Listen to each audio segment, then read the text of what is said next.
tengah-tengah kita lebih utama dari segala sesuatu.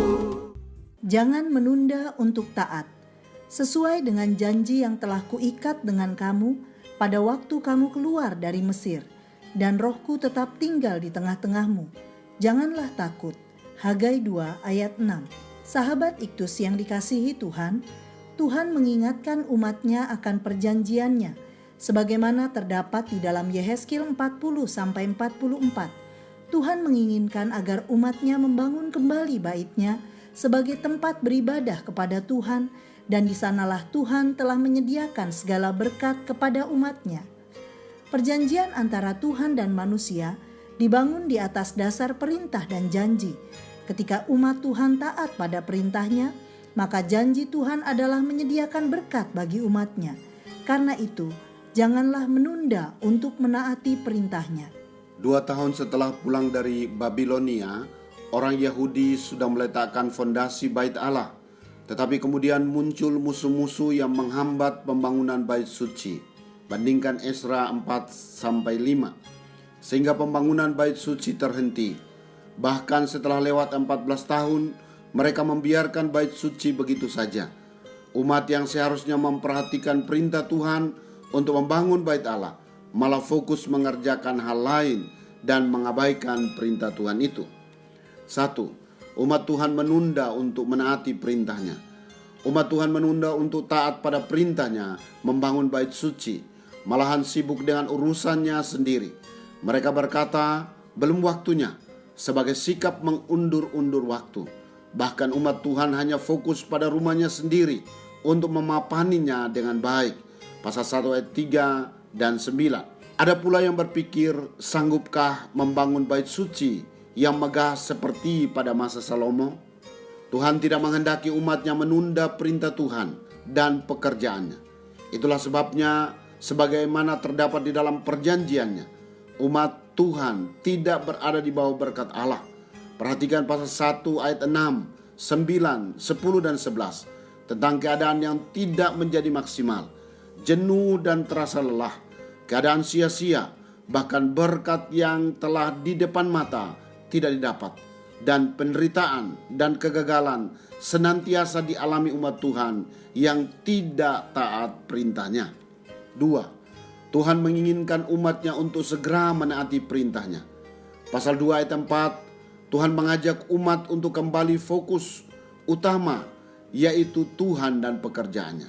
Kemudian pasal 2 ayat 5 sebanyak 3 kali kata kuatkanlah hatimu, yaitu perintah Tuhan untuk mengandalkan Tuhan dan kembali lagi fokus kepadanya. Dilanjutkan dengan perintah bekerjalah, yaitu berarti sebuah dorongan untuk melakukan sesuatu bagi Tuhan, tetapi juga dibarengi pernyataan Tuhan, jangan takut.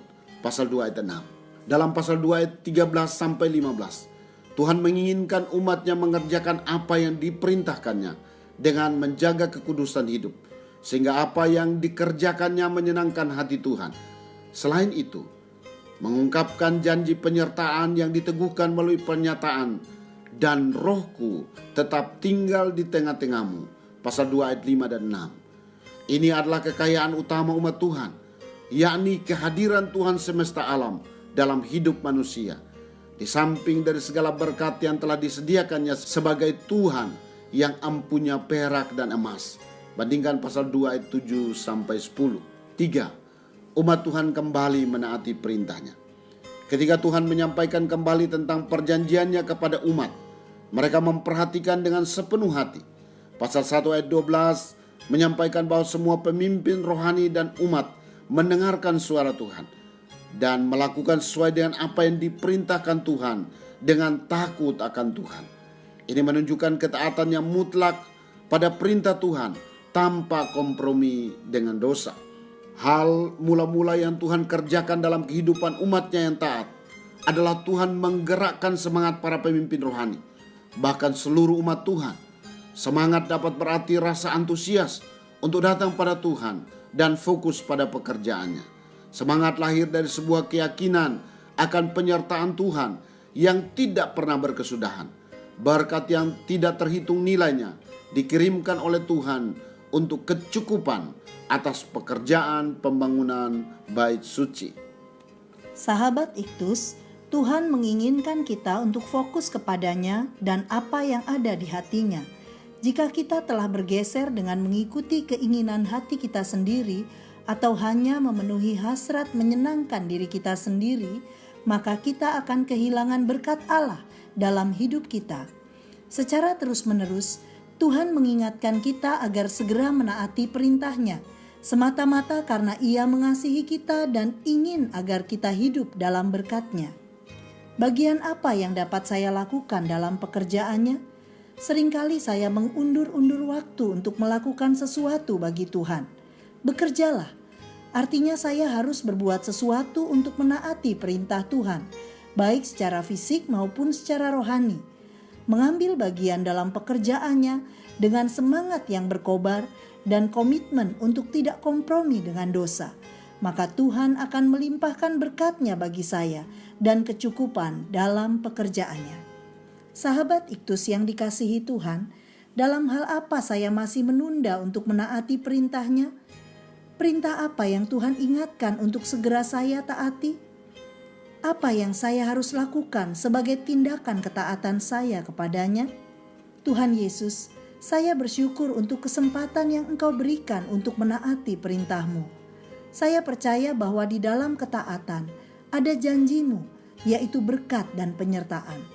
Saya berkomitmen untuk segera menaati-Mu tanpa menunda-nunda waktu, sehingga dalam ketaatan saya, berkat-Mu mengalir dengan limpahnya, dan orang lain pun diberkati. Amin. Menunda untuk taat sama dengan menunda berkat. Kristuslah yang harus ku beritakan hingga datangmu Kristus.